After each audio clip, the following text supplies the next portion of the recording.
Hello, everyone. Well, was it really me? It was the first time I'm presenting like this.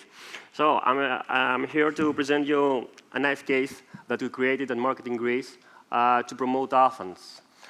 First of all, I would like to explain a bit what Marketing Greece is, because it's a global phenomenon, a global paradox.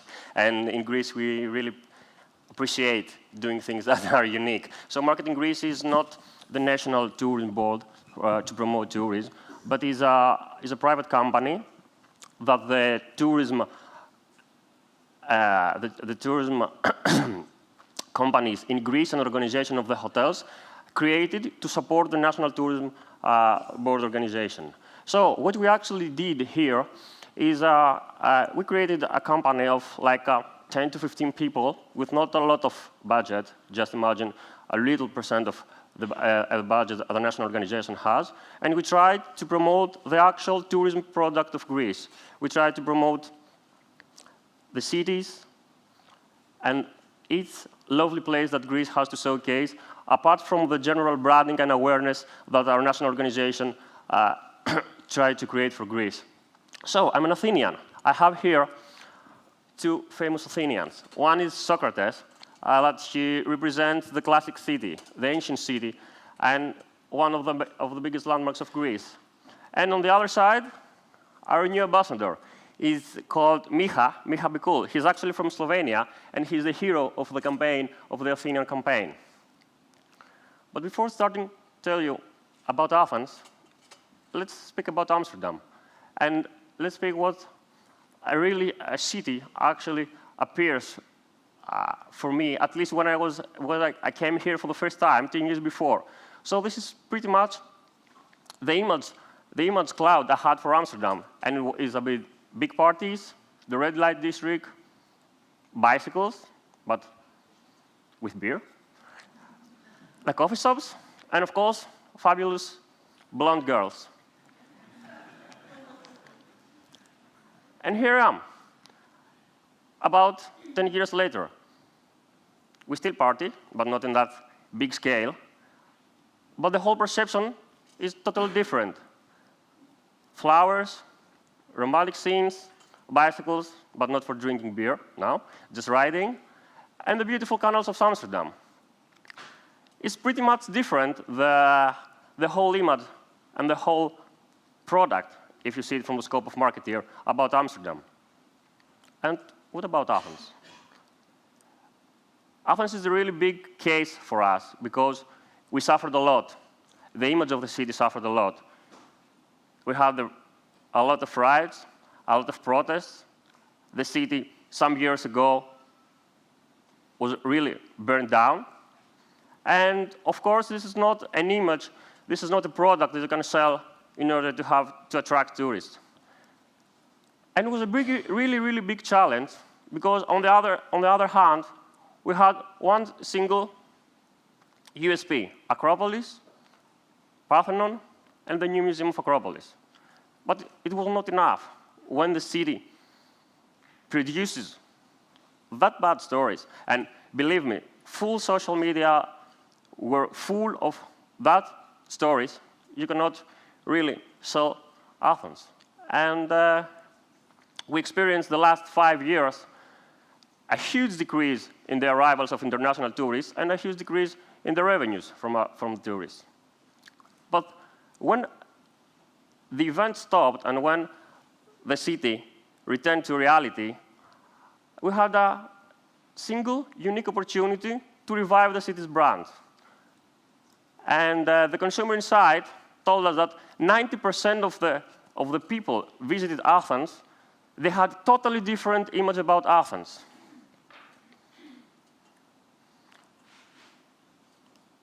And since we didn't have the resources, since we didn't have the budget, and since we couldn't actually create big claims about the city, we decided to follow a totally different approach.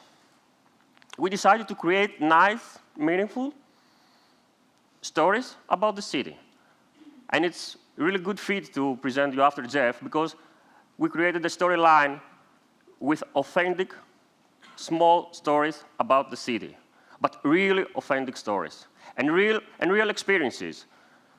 We didn't go there for the big claims that Athens is safe, Athens is this, Athens is that, but we just created the stories of people that they are creating and producing ancient sandals for the last 50 years, the stories of people that have created one of the most respected cocktail bars in Athens. And we invited people to see for themselves, to live this experience and then produce their own content. And we started by inviting the online influencers.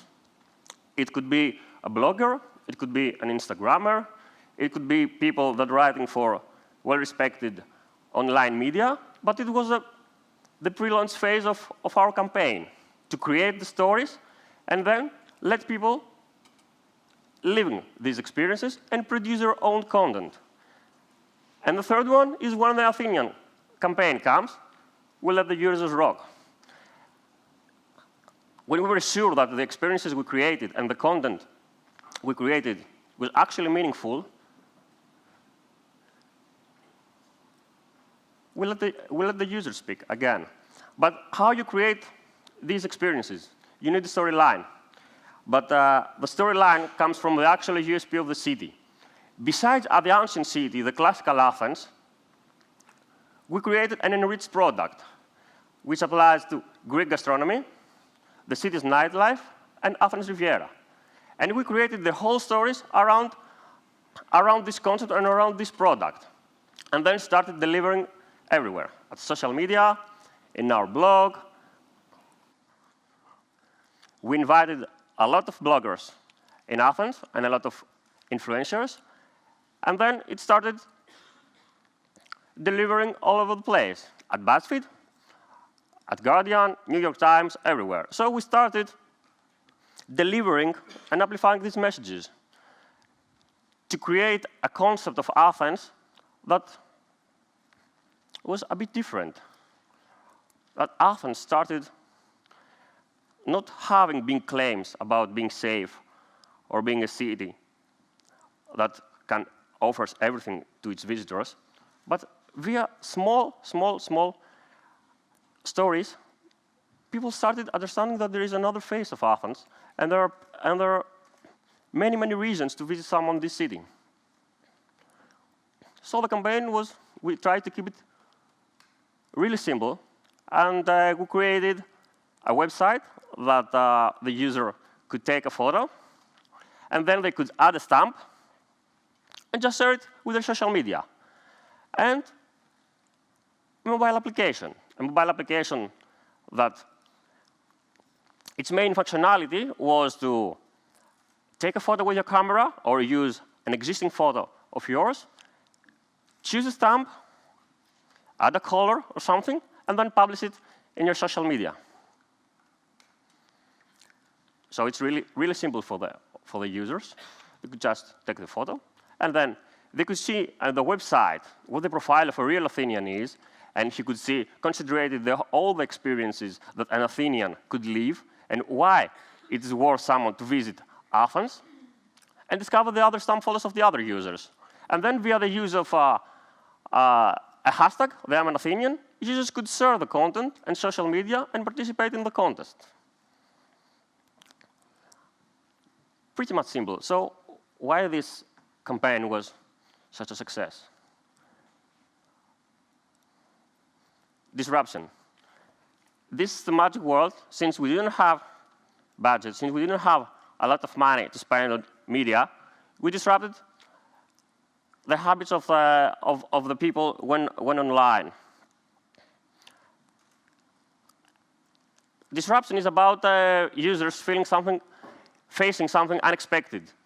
It's when a user would see in his screen something that he would never expect to see, or something that is a bit different about what he sees every day in his routine.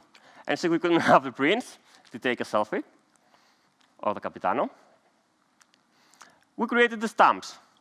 These were the handmade stamps that we created in order to promote the whole campaign. So we started seeing that people started to feel nice. They were calm again, and they could join Athens. And they started having some serious fun at the social media, and they would share with their friends. They absolutely wanted to be Athenians, and they would like to feel like Athenians. And they were feeling good, tasting the gastronomy of the city. Definitely, they would speak Greek to us. And again, Athens started to be cool. These are all posts and social media posts that were delivered across channels: Twitter, Facebook, Instagram, everything. Some people exaggerated, but it was really nice that we saw people from all over the world to start having fun again in Athens and share it with their friends. Again, a lot of smiles. Some people having serious fun. And then it started with the dogs. The dogs never smile, but they started being Athenian again. So people will continue to post everything and will continue to participate in your campaign, maybe with the means that you do not have, you do not want to, but because they do not offer something really funny to the city. But dogs are here, and they started again to feeling Athenians. And a dog never smiles, but this is the dog, the hero of the protest, and it's part of the Athens modern art, anyway, which is the graffiti showcasing the most popular dog came out from the protest. People continue to take selfies, and when someone feels sexy, the city again is sexy. And again, they try to discover the Athenian Riviera, and we had a lot of pictures that showcase also Athens as a destination which has a Riviera, and someone can use it in the summer. And of course, also the statues started taking selfies. The result, we saw a 2.5 raise in the organic reach of our accounts, and a 30% and a 36% raise in the fans and followers across all accounts. And we reached virally 3.5 million users via this 2-month activation. And of course, we saw 8 times higher engagement rate at the Athenian post comparing to all other posts that we had at Discover Greece. So apart from the disruption and the creativity of this campaign, what we actually worked was the content creators. We hired some people, some talented young people from Greece to create content in the beginning of the campaign. They started creating a more like professional photos. They started to use videos to promote the campaign, and they started creating meaningful articles across the web, like blogs, online media, and this was something that, answering your questions before, it's really worth to hire someone talented to create content for you before you let the users rock. And what we actually learned is that content can go viral, but a mobile app cannot. So it's really actually easy if you create meaningful content to go viral, but you cannot promote that easy with organic ways your platforms. You cannot promote a mobile application, you cannot promote the website, and you cannot boost this unless you have paid media. And in the paid media, we created a sophisticated plan using all the social media platforms. We used Facebook, we used Spotify, we used Twitter, and YouTube. What we saw is that the native social ads have 3.5 bigger return on investment compared to display, text, and video ads. And that the Facebook app install ads outperform all the rest of mobile networks with a 42% lower cost per installation. That means that we used a lot the paid media to grow our base and to grow our installations. And when we actually found out is that an iOS user was worth 2 times more than an Android one. That means that people with iPhone, they used really much better the whole application, and they uploaded a lot of photos.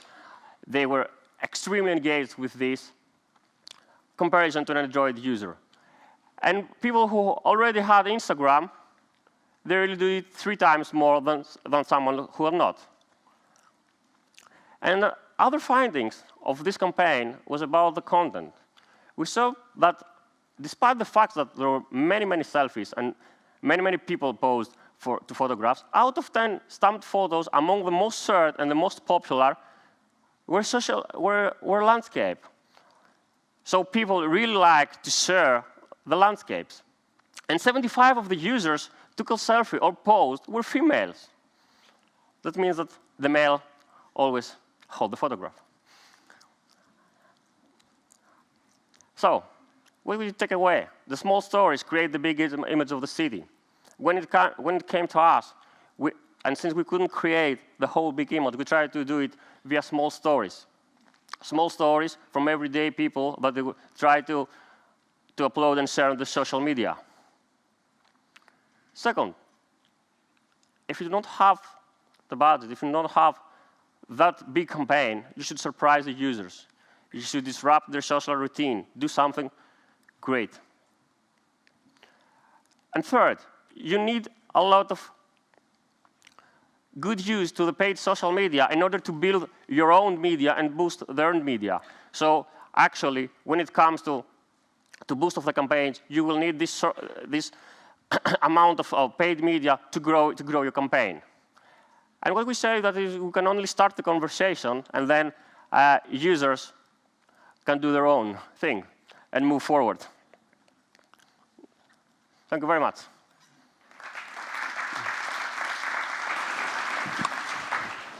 Thank you very much. I've got a